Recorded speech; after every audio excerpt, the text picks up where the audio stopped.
The night the raiders came, the village sky turned red with fire and cries. Niana, barely 8 years old, clung to her mother's hand as the world around them crumbled. Her father had gone out to the nearby forest to gather wood and never returned. Her mother tried to shield her from the chaos, but in the madness of the raid she was struck down by a blade meant for another. Niana saw the light fade from her mother's eyes before everything went black.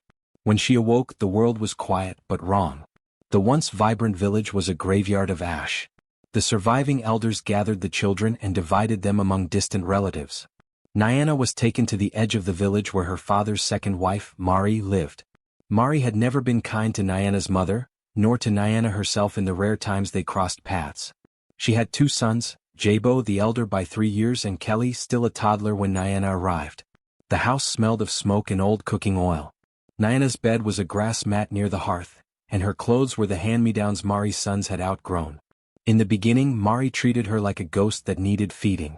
Chores fell on Niana's shoulders: washing, sweeping, fetching water from the stream before the rooster crowed, and making porridge even before she'd eaten herself. Despite the burden, Niana never complained.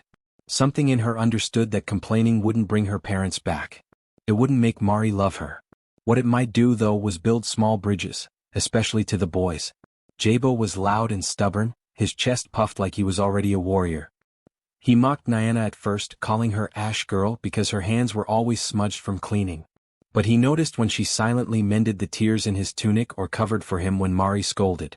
Kelly, too small to understand the lines adults drew between ours and others, followed Niana like a shadow. When he cried in the night, it was Niana's lap he climbed into, not Mari's.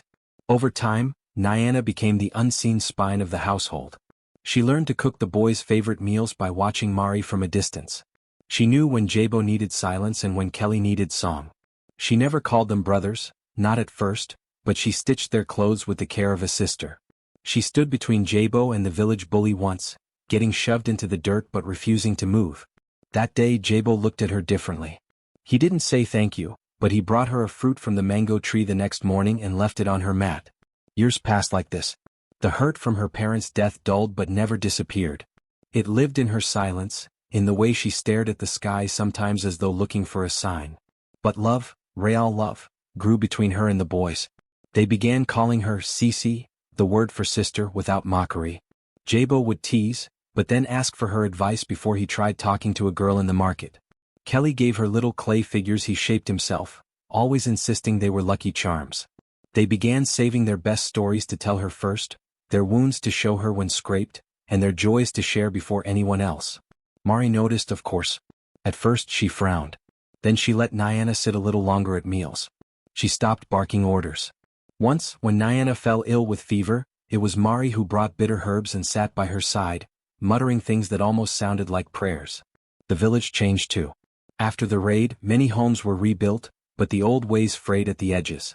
Girls were expected to cook, clean, and marry, but Niana, despite having no blood ties to Mari's household, grew into a young woman with the respect of those around her. People began to nod at her in the market. A few mothers whispered to Mari about betrothal offers for their sons. But Mari always waved them off. She is not yet ready, she would say, though she offered no timeline. Perhaps she feared losing Niana's hand in the home, or maybe, deep down, she knew Niana had earned more than to be bartered like bread. By the time she was 17, Niana was taller than Mari and wiser than many of the women her age. Her eyes were patient but watchful.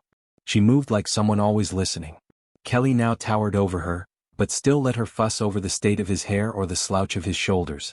Jabo, lean and bold, had become one of the village's best runners, often sent to distant communities with messages or trade goods.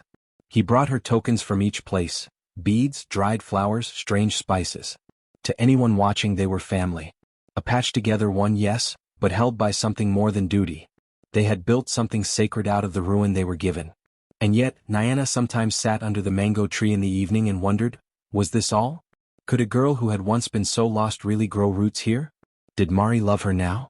Or did she only tolerate her because the boys would rise in anger if she didn't? Could those boys who she'd raised and loved like her own ever betray her?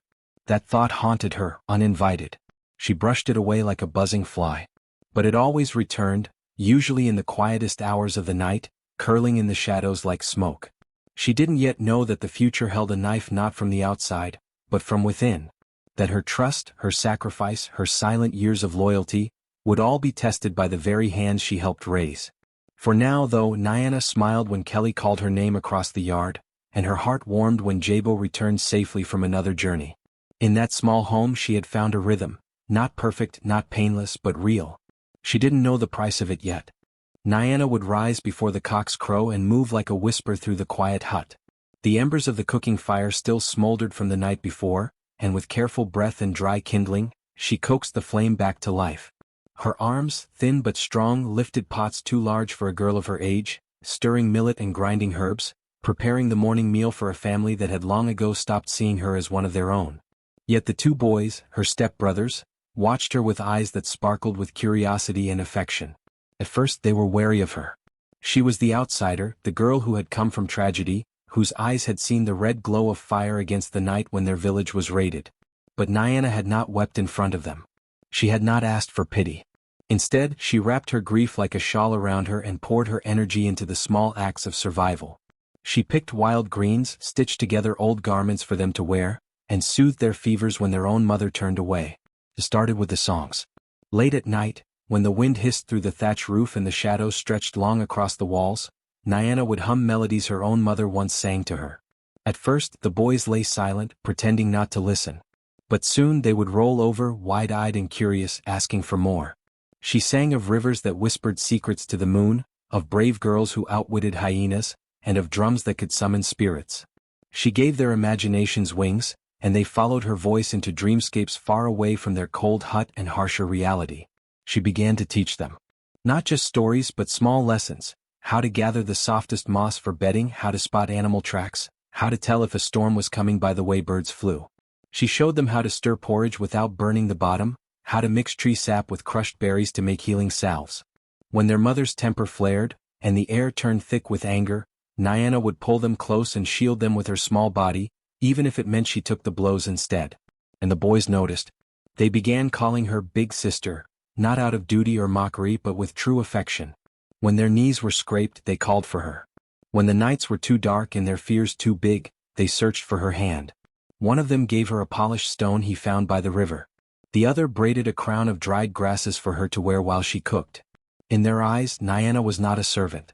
She was warmth, safety, the keeper of secrets and protector of dreams. There were moments of true joy. Sometimes, when their mother was away gathering roots or gossiping with other women, Niana would take the boys into the tall grass and play a game she made up called Hide from the Lion. One would pretend to be a lion, the others prey. Laughter spilled into the air, the kind that only children can summon, wild, free, untouched by cruelty. And in those moments she felt like a sister, not just a girl taken in out of obligation. One night, during the rainy season, thunder cracked the sky open like an egg. The hut shook with each boom, and the boys huddled beneath their sleeping mats, eyes wide with terror. Their mother was away again, staying with a friend in a neighboring village. Niana lit a small lamp and held it close. She whispered stories over the thunder, stories of sky gods playing drums and wind spirits racing across the plains. One boy clung to her waist. The other buried his face in her lap. She didn't sleep that night. She didn't let herself. She simply sat there, a beacon of calm in a storm bigger than all of them. In time the bond grew stronger. They began to tell her things. The older boy, who rarely spoke, confessed he wanted to learn to make drums like the ones their father once played. The younger one said he dreamed of seeing the ocean, even though he didn't know what it looked like. Niana listened to each dream with reverence. She made a promise to remember them all. Even as she grew, her place in the household remained low. Their mother still barked orders, still shoved food into her son's bowls and left Niana to lick the spoons. But the boys began sharing with her. Secretly at first, a piece of sweet yam tucked into her hand, a drink of water offered before it was gone. Eventually even their mother noticed. She scolded them for their softness, told them not to waste kindness on a girl who would bring only misfortune. But they ignored her. Their loyalty had shifted. Niana, however, never let bitterness take root. She didn't blame the boys for the cruelty of their mother. She saw their hearts.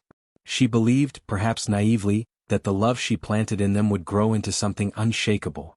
Even when she was made to sleep outside on colder nights or scrub pots until her fingers bled, she found purpose in the way the boys looked at her. With trust, with the kind of hope that only someone truly loved can receive. One day the older boy fell ill. His skin burned with fever and their mother panicked, blaming evil spirits, blaming Niana, blaming the rain. But it was Niana who stayed beside him, wiping his forehead with cool cloths, whispering songs to soothe his fits. She fed him broth she brewed from herbs she had learned about in secret, from eavesdropping on old healers when they passed through. Days passed and finally the boy opened his eyes, weaker but smiling. He reached for her hand. "You stayed," he murmured. "You always stay." It became a promise between them. That no matter what happened, no matter how the world shifted, they would stay together, big sister and her little brothers. A makeshift family born not from blood, but from shared struggle, from warmth exchanged in shadows. But life as always would not keep its promises. In their mother's eyes, Niana remained a threat, a reminder of the man she once shared but no longer loved. She saw the way her sons adored Niana, the way they spoke to her with more reverence than they did to her. She resented it. That resentment grew like a weed, wrapping around her heart until it hardened. Niana, though, continued to hope. She didn't see the signs. The way their mother watched her with narrowed eyes. The whispers exchanged with traveling merchants. The growing silence between her and the boys, not because they stopped loving her but because something in them shifted too. They were growing up. They were learning the harshness of the world. And sometimes, even the warmest sun hearts hung can low be turned over the with the village right when the temptation. stranger arrived. But that truth had His not robe yet was come. stitched with bright For now, colors in foreign those to days of Niana's shared eyes, stories and his gentle camel hands bore and good fierce shimmered loyalty, with gold trimmings Niana and strange believed in the patterns. family they had made. Whispers followed She him like believed that shadows. love given freely Some would said he always was a return. spice merchant, And in the others eyes of her believed he was a stepbrothers, seeker as they of called rare her big talent. sister and But begged what for one passed more story unnoticed before by bed, most was the way that his belief eyes scanned burned the bright, crowd, not not with fragile, curiosity, beautiful flame but with waiting for the calculation. wind. Niana had just returned from the river, a basket of clean clothes balanced on her head. Her arms were still damp and strands of hair clung to her cheeks. She moved silently past the village square where the man had set up camp. But in that moment, when her eyes flicked up and accidentally met his, something in his gaze paused and lingered. Later that evening, when the village gathered around the central fire to hear tales from the elders, the man joined them. His accent was thick but his voice rolled like silk. He spoke of distant cities where people wore robes of wind and walked on floors made of water. He spoke of temples that whispered secrets and markets that never slept. The children were enchanted. Even the elders leaned in. But it was when he spoke of servants that the air changed. "In my land," he said slowly, sipping a bitter brew the chief offered, "we value those who know silence and patience. Those who serve not from fear but from discipline.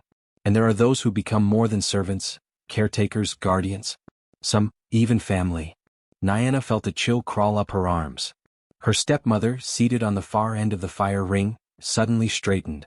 She nudged her sons to attention, her eyes narrowing on the traitor. After the fire died and people drifted back to their homes, the man stayed behind, speaking in hushed tones with the chief and two of the village elders. Niana saw them from a distance, their hands making wide gestures, sometimes glancing around to ensure no one listened. She ducked behind a hut, listening to the crackle of dying embers and the occasional word that drifted through the air: obedience, purity, compensation. The next morning, Niana was ordered to sweep the floors before dawn, though it wasn't her usual task. Her stepmother's voice was unusually sweet. The two boys, Combo and Leo, were nowhere to be seen. She assumed they were off fetching firewood or chasing frogs near the creek. By midday, the traitor reappeared, this time not as a storyteller but as a guest in their home. Her stepmother welcomed him with fermented milk and ground yam paste, treating him as if he were royalty. Niana stayed in the shadows, watching from the edge of the hut. She didn't understand the language they used, quick, clipped words full of strange rhythm, but she understood the glances, the nods, the smiles that didn't reach the eyes. That night, as they lay on their mats, Combo turned to her. His voice was low. "Big sister, if you left, where would you go?" She blinked. "I am not leaving." "But if you did," he insisted, "would you remember us?" Niana touched his forehead. "Why would I ever forget you?" He said nothing more. Just rolled to his side and clutched his blanket tight. 3 days passed and the air thickened with silence. The traitor no longer told stories. He only watched. He walked around the village slowly as if memorizing its corners. Women avoided his path, clutching their daughters close. The children no longer followed him with joy. On the 4th morning, Niana woke to shouting. Outside the hut, the stepmother was arguing with another woman. Something about honor and betrayal. She stepped out, eyes searching for Combo and Leo. Instead, she found the traitor, waiting as if for her. A hand gripped her arm from behind. It was Combo. "Don't go," he whispered. "What do you mean?" she asked, her heart pounding. "They sold you," he said. His eyes were wet. "Mother said you don't belong here. That you're worth more than a mouth to feed." Niana froze. She couldn't speak. She couldn't breathe. Behind her, the stepmother approached, holding a small wrapped bundle, her only possessions. She placed it in Niana's hands with a smile too wide to be kind. "Go, child," she said. "This man will give you a better life. Serve him well." Niana turned to the boys. Leo stood behind Combo, not crying, just staring at the ground. She reached out, but he flinched. "I raised you," she whispered, her voice trembling. "I sang you to sleep. I held you when the storm scared you." The stepmother clicked her tongue. "Do not be dramatic. You were a burden we clothed. Now you are something useful." Combo ran to her, wrapping his arms around her waist. "Please don't leave us. Please." But it wasn't her choice. The trader motioned forward, and two men appeared, strong-armed and silent. They took her by the arms, not cruelly but firmly. Combo screamed, clawing at one of them until his mother slapped him hard enough to make him fall. Leo just stood still, eyes glassy. As they dragged Niana away, her bundle fell. It unrolled to reveal an old, torn drawing, one she had made of the three of them by firelight years ago, all smiling, holding hands. She looked back one last time. Combo had picked it up, clutching it against his chest. The village turned away. They said nothing. They watched her go. And the trader smiled. Night fell early that season, casting long shadows across the village even before the sun had fully dipped behind the mountains. Fires were lit sooner, and people kept their children indoors, whispering about omens in the wind. But in Niana's home, there was an unusual warmth, food she hadn't tasted in months, smiles that didn't match the cold gleam in her stepmother's eyes. Her stepmother had been in a strange mood for days now, kind, almost doting. She braided Niana's hair one evening, speaking softly of spiritual journeys and redemption. "You've grown into a fine young woman," she said, threading red beads through Niana's braids. "It's time for you to visit the shrine beyond the hills, the one that heals the spirit and unlocks a girl's true purpose." Niana tilted her head. "The shrine? I've never heard of one so far." "It's sacred," the woman whispered, glancing around. "Few are chosen. But the trader, he's seen your spirit. He believes you have the markings of destiny. He will escort you safely." The trader again. Niana said nothing, but a knot twisted in her chest. Still, a part of her, the part that longed to escape the weight of her stepmother's home, lit with hope. A pilgrimage. A chance to belong to something greater. Combo and Leo were unusually helpful that morning, packing dried roots, nuts and a gourd of sweet water into a woven satchel. Combo wouldn't meet her eyes, but Leo smiled too much, as if to distract her from something neither of them wanted to say. As they approached the edge of the village, the trader waited with his camel and two other cloaked men. His robe shimmered faintly under the fading light, and he bowed when he saw her. "Niana," he said smoothly, "your journey begins at twilight. The shrine awaits." She hesitated. "Can't Combo come with me?" The stepmother stepped in quickly. "This path is only for the chosen. Your heart must be alone to be seen." Something inside her recoiled. But when she turned to the boys, Combo shoved the satchel into her arms and muttered, "Go quickly. The shrine closes with the moon." Leo nodded. "Hurry. Don't question. Just walk." Niana took a step forward. Then another. Her heart pounded, but no words came to stop her. They traveled in silence through the brush and the stone paths. The village disappeared behind them like a dream that fades with waking. Birds quieted. Even the wind seemed to pause. After 2 hours of walking, the trader led her into a hollow near a streambed, where a lantern already burned. Another man emerged, carrying ropes and a sack. "What is this?" Niana asked, her voice sharp. The trader didn't answer. When she turned to run, one of the cloaked men grabbed her by the waist. She screamed, kicking, fighting, scratching at his face until he slapped her hard enough to blur her vision. The trader approached slowly, pulling out a cloth soaked in something bitter. "Rest now," he whispered. "You'll wake in a softer place." But Niana would not go quietly. She bit down on his hand, hard, drawing blood. He cursed, shoving the cloth into her mouth, then binding her hands. As she faded into darkness, her eyes rolled back, and the last thing she heard was the jingling of coins, a pouch tossed between hands, silver clinking like teeth. Back at the village, the stepmother stood at the threshold of her hut, fingers stroking the silver pieces the trader had left behind. The coins glinted in the firelight like small, grinning skulls. "She'll live better there," she muttered to no one in particular. Better than starving here. And now we can eat through the rains. But Combo stood behind her, frozen. He had seen the exchange, the silver pressed into her palm, the fake blessing whispered into the wind. He had seen the way his mother smiled afterward. And he knew. He knew they hadn't sent Niana to a shrine. They had sold her to shadows. The sun rose slowly the next day, casting long, soft shadows over the desert path as the caravan pressed forward. Niana stirred to the ache of her arms, twisted uncomfortably behind her. Her wrists burned, rubbed raw from the coarse rope that had been bound around them since the night before. Her mouth was dry. Her tongue ached for water. But worse than any physical pain was the heavy, churning pit in her stomach, the one that reminded her, with every jolt of the camel she was strapped to, that she had been betrayed. Her brothers. Her little brothers. No, not little anymore. Not brothers. The images wouldn't stop playing in her mind, Combo handing her the satchel, Leo's nervous smile. Had they known? Had they watched her walk away knowing she'd never return? Or had they been tricked as well? The memory twisted and changed as she tried to make sense of it, but no matter how she framed it, the truth clung to her like dust. They had sold her. She had loved them. She had protected them, cared for them like a mother when their own mother screamed or turned cold. And still, they had chosen silver over her. She bit the inside of her cheek to keep from sobbing. The trader riding ahead occasionally glanced back, ensuring she was still there, still bound, still silent. The man beside her, a guard with a hard face and eyes like flint, rarely looked at her, but when he did, it was with neither pity nor cruelty.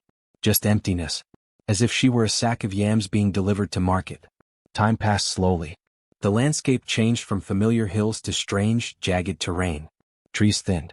The air became dry and Niana's throat cracked each time she tried to swallow. The ropes on her wrists were never loosened. When they stopped to rest, she was given a small cup of water and a crust of old bread. That was all. Her ankles were tied too now just to make sure. The second night came with cold winds and a sky full of stars she didn't recognize. The fire they built wasn't for warmth, it was for keeping animals away. She was left beside it, ankles still bound, hands still behind her back, lying on the hard earth like a forgotten object. Niana stared into the flames, letting them blur her vision, imagining the stories she used to tell Combo and Leo. About the river gods and the laughing trees. About the mountain that wept when it missed its twin peak. They had loved those stories. Leo used to beg for more. Combo used to rest his head on her shoulder, pretending he wasn't scared of the dark. A tear finally escaped, tracing a slow, salty line down her dirt-streaked cheek. She didn't wipe it away. She didn't move at all. By the third day her muscles had stiffened. Her lips were cracked. Her heart felt hollow. But her spirit clung to something older than betrayal. It clung to her mother's voice. Her real mother. She could almost hear her now. Not every cage has iron bars. Some are made of silence. Some are made of trust broken in the dark. Niana exhaled shakily. The sun was high again, beating down without mercy. They were moving through a barren stretch of land now, where even the birds seemed to have left. The trader spoke rarely, and when he did, it was in short commands, in a language Niana didn't fully understand. She caught fragments though. 3 days more. Keep her fed enough to walk. Watch the wrists, no bruises too deep. It was clear she was merchandise. Property. Something to be sold, used, resold. The shrine had been a lie, and the pilgrimage, that beautiful word, had only been bait on a hook. Niana closed her eyes and tried to remember the sound of rain. The way the leaves whispered outside her window in the village. The scent of roasted groundnuts. Leo's laughter. Combo's muddy footprints on the floor when he ran inside too quickly. Memory was both a bomb and a blade. They made camp near a narrow stream that night. It was the first real water Niana had seen in days. The trader ordered her hands untied, just long enough to let her drink and eat. She rubbed her sore wrists, flinching at the angry red marks. They gave her boiled root and bitter herbs. Her stomach clenched at the first bite, but hunger won. She glanced at the guard beside her. "What is this place we go to?" she asked, her voice cracked. The man looked at her, surprised she'd spoken. He chewed his food slowly, then said, "A port. A ship. Far lands. What will happen to me?" He shrugged. "Work. Or not. Depends." She swallowed hard. "You don't know?" He shook his head. "I guard. I don't ask." Niana looked back at the fire. She wanted to scream, but what good would it do? They would only gag her. Or worse. So she let the fire talk for her. The crackling flames whispered things she could not say aloud, About anger, about sorrow, about things breaking inside. On the fifth day she began to plan. Not wildly, not desperately, but carefully. Like she used to solve riddles for the boys or untangle knots from fishing nets. She watched the guards. Noted when they loosened the ropes, how often they checked her bonds, how often they grew distracted by their own weariness. One of them, the younger one, napped during rest stops. Another was limping, his ankle twisted on the rocks 2 days before. They had grown used to her silence. Used to her smallness. Used to thinking of her as a thing, not a person. Good, she thought. Let them forget. Her opportunity came just after dusk on the 6th day. The traitor had gone ahead with one of the men to scout the path. The fire was weak, flickering. The younger guard was dozing again, leaning against a tree.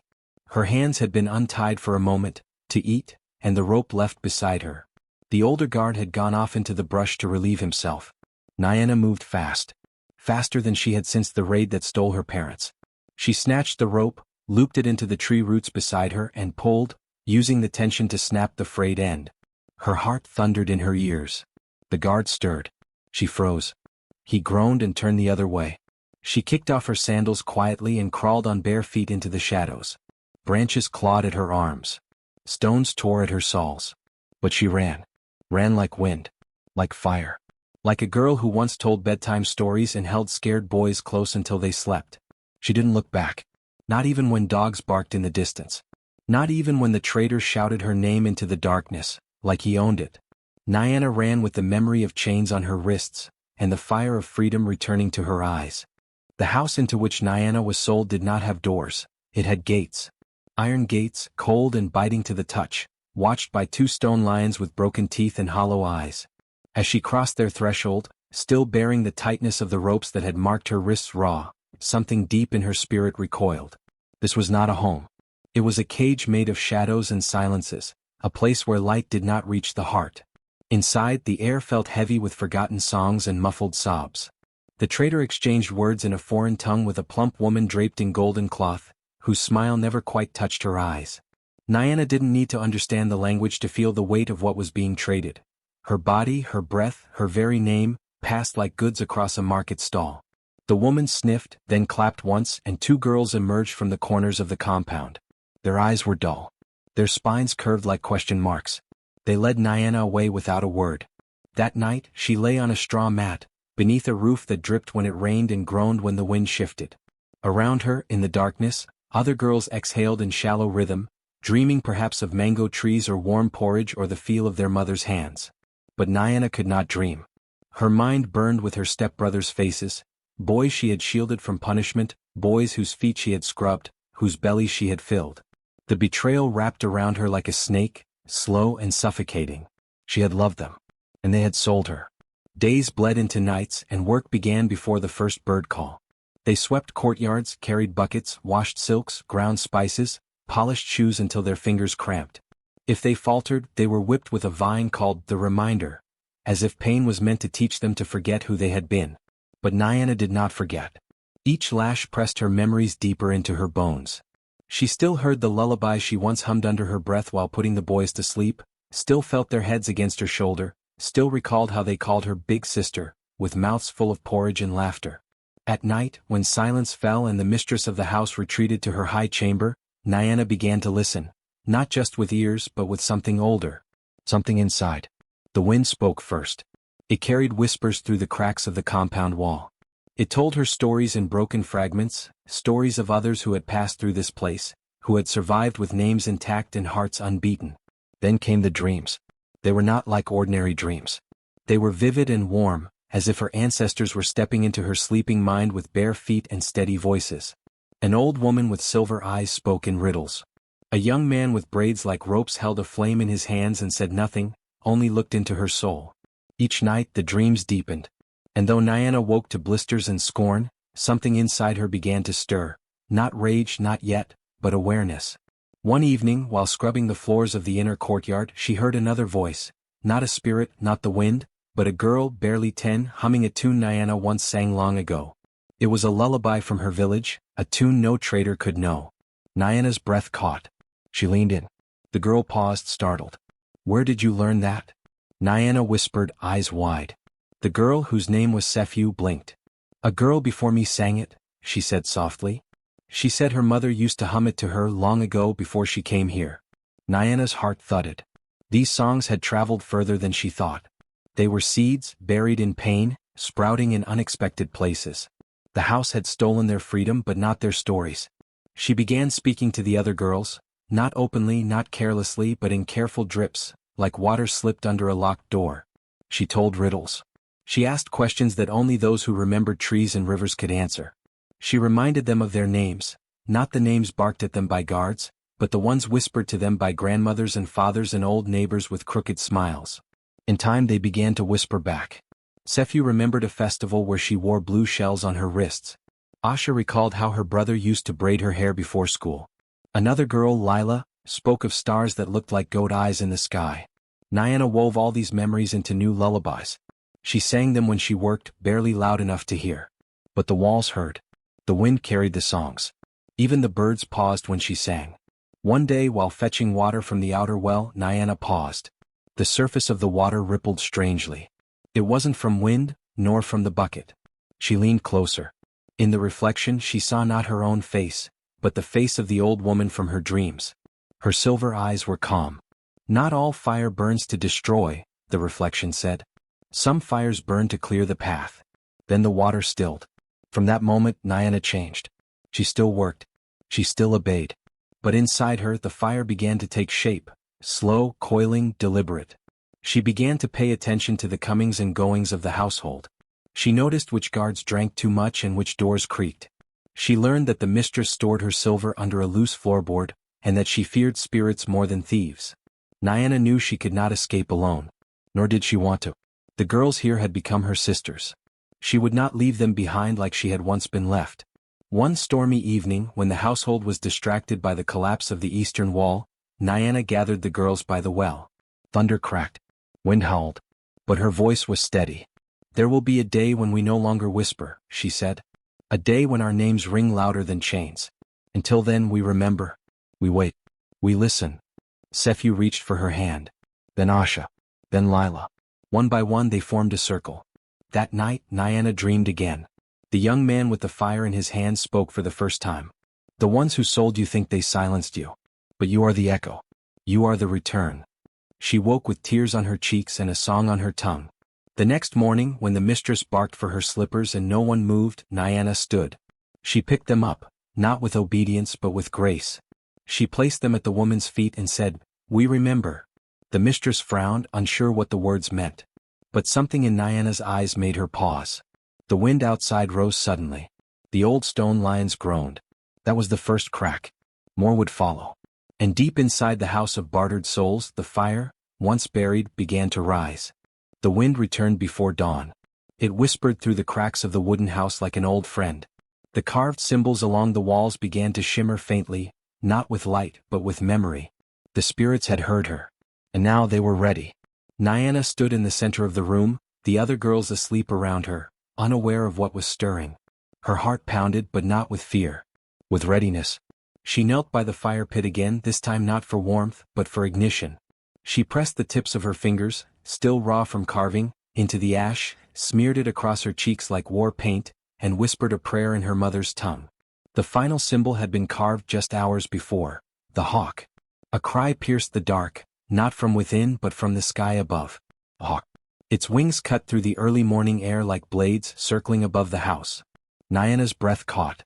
She felt it not just in her ears but in her chest. The ancestors were watching. And they were ready. She reached into the fire, pulled a long stick with its end glowing red, and moved quickly to the dried grass tucked between the wall's base. It caught flame instantly. She moved like she was in a trance, igniting the corners of the room, feeding the blaze with old cloth and bone. Smoke rose. The carved symbols along the walls flared, then darkened. The room filled with heat and panic.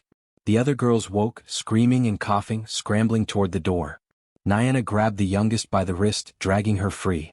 "Run to the trees," she choked out. "Follow the bird." As they fled, flames licked the roof, devouring it. Cries erupted from the overseer's quarters as chaos spread. Niana darted through the smoke, dodging falling beams and grasping hands. A whip cracked in the distance, but she didn't stop. Her bare feet pounded the dirt. Pain shot up her leg where a sharp ember had caught her ankle, but still she ran. The hawk screamed above, diving and soaring through the sky like a streak of fire and bone. Niana followed. She didn't know how far she ran, only that the trees soon swallowed her.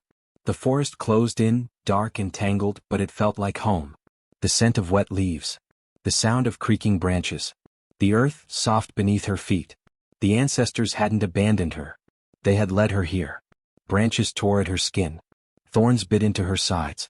Her breath came in ragged gasps, blood trickling down her arm from a gash she hadn't noticed. But ahead, the hawk waited, perched on a twisted branch, eyes bright like flame. It tilted its head, then took flight again. She followed. Hours passed, or maybe only moments. Time no longer moved in the way it once did. When her legs finally gave out, Niana collapsed at the base of a wide, ancient tree, one she somehow recognized. A sacred tree. Her mother once spoke of it. The tree that knows, she had called it. The hawk circled once more, then disappeared into the lightning sky. Niana lay still, her face pressed to the earth. Smoke still clung to her skin, and every muscle screamed in pain. But she was free. Wounded. Burnt. Betrayed. But free. And somewhere deep in the bones of the earth, the ancestors whispered again. You are not done yet. The path back to the village was one she once knew by heart. Every bend, every stream, every tree that had once shaded her childhood. But now it felt foreign, quiet in a way that was deeper than absence. Niana moved through it like a shadow, cloaked in bark-dyed cloth, her hair woven tightly beneath a head wrap, her feet bare and scarred. The wind followed her like an old companion, curling around her ankles, whispering through the tall grass. No one noticed when she entered the village. The huts had been repaired, walls freshly smeared with red earth, thatched roofs thicker than before. Children ran barefoot through the paths. Women ground maize near the fires. Laughter floated from the meeting circle. Life had gone on without her. As if she had never existed. She passed them without a word. At the center of it all stood the home she once lived in. The one where her bones had grown long, where her hands had learned to cook, clean and cradle the heads of two young boys. Now men sat outside, carving tools, their laughter sharp and careless. Her stepbrothers. The youngest had a full beard now, thick across his jaw. A wife brought him fruit in a gourd. A small child clung to his leg. The older one wore rings on his fingers and spoke with the weight of a man used to being heard. Neither looked at her. To them she was just another traveler. Another woman with tired feet and far-off eyes. No trace of the girl they once called Big Sister lingered in the gauntness of her face or the darkness behind her gaze. She walked past them. Her heart thudded hard against her chest, but she kept her head low. Not in shame but in control. There was no place here for anger, no use for tears. The time for weeping had long passed. The fire had already burned it away. A small child stepped into her path. A girl with curious eyes. Niana paused. The girl stared up at her, then slowly reached out to touch the beads around her neck, carved from bone, shaped by stories. What's your name? The child asked. Niana only smiled. A flicker, a secret. The wind stirred. The child's mother called her back, and the girl ran off, forgetting the silent woman in the wind-wrapped cloth. Niana walked on, past her old home, past the baobab tree where she once sat singing with the boys, past the river bend where her tears had once fallen freely. She did not stop. She had not returned for revenge. She had returned for remembrance. The land remembered her. The wind remembered her. That was enough. She disappeared into the forest once more as silently as she had come, a ghost in the daylight carried by the wind. It began with silence. A stillness in the air that made the birds quiet and the dogs uneasy. The sky remained cloudless, but there was a strange weight to the morning, as if the earth itself was holding its breath. When the brothers awoke, the first thing they noticed was not the smell of their wives cooking, nor the chatter of their children. It was the small pouch lying on the threshold of each home. Leather, old and worn, yet tied tightly with a blackened cord. It was unmistakable. The younger brother crouched, blinking in disbelief. He picked it up, opened it slowly and gasped. Inside, nestled like seeds in a gourd, were silver coins. Not ordinary ones, but the exact silver they had received all those years ago. The same weight. The same marks. The same sin. He stumbled back, the pouch falling from his hands, spilling the silver onto the dust. His wife came rushing, her brow furrowed, asking what was wrong. He could not speak. At the other end of the village, the older brother sat frozen with the same pouch in his lap. His fingers trembled around it. He remembered the night they handed her over, Niana, sweet and trusting, thinking they were taking her to pray at the mountain shrine. He remembered how she had laughed that morning. He remembered how she had hugged them both. He remembered her tears when the truth unfolded, and how they never looked back. The silver was heavy now. Not just in weight but in memory. That night, the village wind howled like it hadn't in years. It crept through cracks and under thatched roofs, whispering things no one could understand. And then the dreams began. The brothers' children tossed and turned in their sleep. They whimpered, clutched their mats, cried out names they had never heard before. When morning came, they clung to their mothers, too afraid to speak of what they had seen. But one child, the youngest daughter of the older brother, broke her silence. There was fire, she said, her voice soft and trembling. It danced. It spoke. It burned and sang at the same time. Her mother looked at her strangely. What did it say? The child paused, then whispered. It said, "Return what was never yours." The next night, more dreams. This time the flames had faces, flickering shadows that laughed like children but stared like elders. The children began drawing symbols in the dirt, signs no one had taught them. Circles with marks. Eyes made of ash. Bones wrapped in fire. The brothers couldn't sleep. The coins were still there, no matter how many times they threw them into the river or buried them in the earth. Every morning the pouches returned, always on the doorstep, always full. The village elders grew restless. The wind would not stop. Fires, small and strange, began to appear near the brothers' homes. Not destructive but deliberate.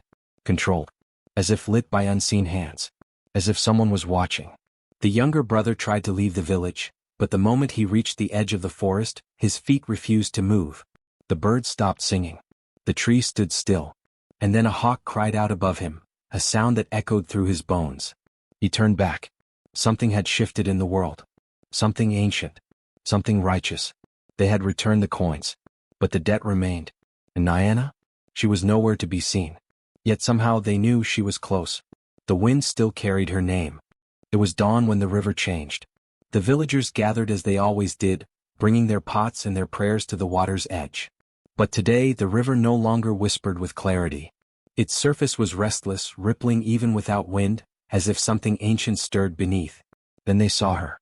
A woman cloaked in earth-colored cloth, her face marked with symbols that seemed to glow faintly in the dim light. She walked barefoot, her steps silent, yet each one echoed like a drumbeat across the ground. She moved straight to the river, past the villagers, past the curious children and fearful elders, until she stood where the oldest tree leaned over the water, the same tree beneath which judgments had been delivered in the old days. It was there many years ago that Niana's fate had been sealed. Not by law but by silence. When her stepmother whispered lies and the elders turned away. When no one stood for her. When innocence was traded for silver. Now she stood tall. The elders emerged from their homes slowly, robes dragging through the dust. They recognized her, not by her face, for time and suffering had carved new strength there, but by the storm in her eyes. A storm they had tried to forget. She raised her hand. Just once. And the river stilled. "I will speak only once," she said, her voice clear and soft, yet carried by the wind like a command. "And when I finish, let no man or woman pretend they did not know me." Silence. Then as she stepped into the water, it changed. The clear blue turned to a deep shade of black, like oil or night. The surface shimmered and twisted, not with reflections but with visions. The villagers gasped. One by one, the secrets of the past played across the water.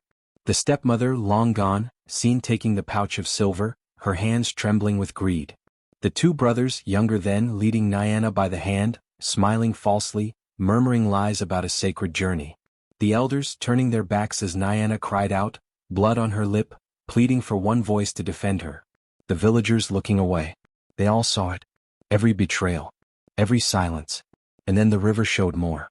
The pain in the trader's house. Girls beaten, dreams broken, names forgotten. The long nights Niana carved signs with bone, whispering to the spirits of the land. The fire. The flight. The return. The truth. Many fell to their knees. Some wept. Some turned away, ashamed to face the truth in the water. But Niana did not weep.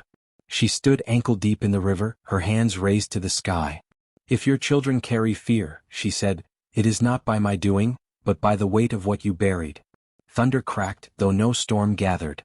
The river began to ripple again, turning lighter, as though purging the darkness it had revealed. As if her words had peeled back the veil over their history, forcing them to look. She stepped back onto land. No one stopped her. No one dared.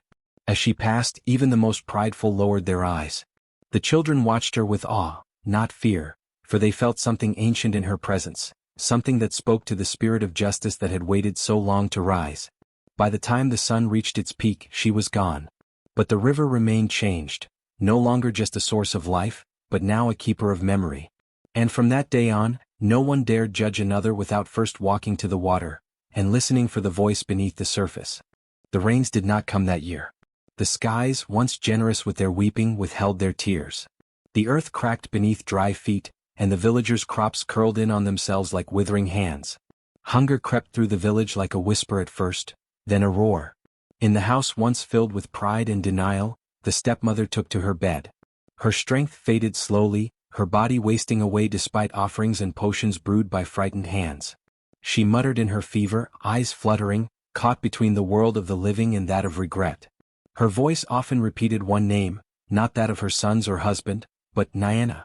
Niana. The brothers, once strong and respected men, now carried the weight of drought and dwindling fortune. Their fields produced only dust. Their children grew thin. Their wives began to speak in hushed tones behind closed doors, glancing toward the hills where the wind always seemed to whisper secrets. And Niana? She was gone. After the day at the river, none had seen her in the village again. No tracks led from her final steps, and no witnesses could swear to the direction she had taken. Some said she dissolved into mist. Others claimed the forest swallowed her whole. But at night, strange things began to stir in the hills beyond the far edge of the land.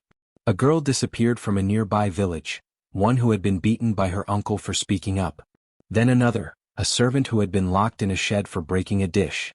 And another, a child who had been promised to a much older man in marriage. They vanished without a trace. But then came the rumors. A merchant swore he saw a figure high in the hills, a woman cloaked in ash-gray cloth, her hair braided with feathers and beads. She walked barefoot through the thorns, untouched by them, and a hawk circled above her wherever she went. The merchant said she stared at him with eyes full of storms, not anger, not hatred, but power. He said he couldn't speak for a full hour afterward. Others told stories of fires flickering in the hills where no one lived. Songs carried on the wind in ancient tongues. Girls once broken returning months later, stronger, different, with symbols painted faintly on their skin and courage in their voices. The villagers began to call her, the daughter of ashes. The name spread like smoke. They said she was born of flame and pain. That she rose not just from betrayal, but from the silence that had allowed it. That she had made the hills her home, not to hide, but to build a place where those wounded by the world could come and find something lost. Hope. The stepmother's fever worsened. In her final days she spoke no more. Only stared out the window toward the hills, eyes sunken, lips cracked. When she died, the sky remained clear, not even a breeze passed through the mourning house. Her sons buried her in dry ground. No tree would grow on her grave. The brothers, once proud, walked to the river again. They stood at its edge, hoping perhaps it would show them something, forgiveness, guidance, or maybe her face. But the water remained still. It was not their place to demand its wisdom. That right had been stripped with their silver. And so they turned their eyes toward the hills. Not in hope of finding her, but in silent prayer that their children might never face the wrath of wind or the judgment of rivers. Years passed. Stories of Niana became more than memory, they became warning and comfort. Do not raise your hand to her, a mother would whisper to her husband, lest the daughter of ashes see. Be kind to your sister, a father would tell his son, or the wind will carry your name to the hills. And to the girls, the ones with bruises that no one saw, with screams swallowed in quiet nights, with dreams crushed under cruel hands, the wind would whisper, run. She will find you. Some say the forest paths change for those she watches over. That wild animals grow calm in her presence. That fire bends to her will. That the hawk who flies over the village from time to time is her eye, still watching, still waiting. For what, none can say. But in the darkest hours of night, when injustice creeps and cruelty thinks itself unseen, the villagers know this much. Niana is not gone. She is ash, wind, and fire. She is the guardian of the betrayed. And she never forgets.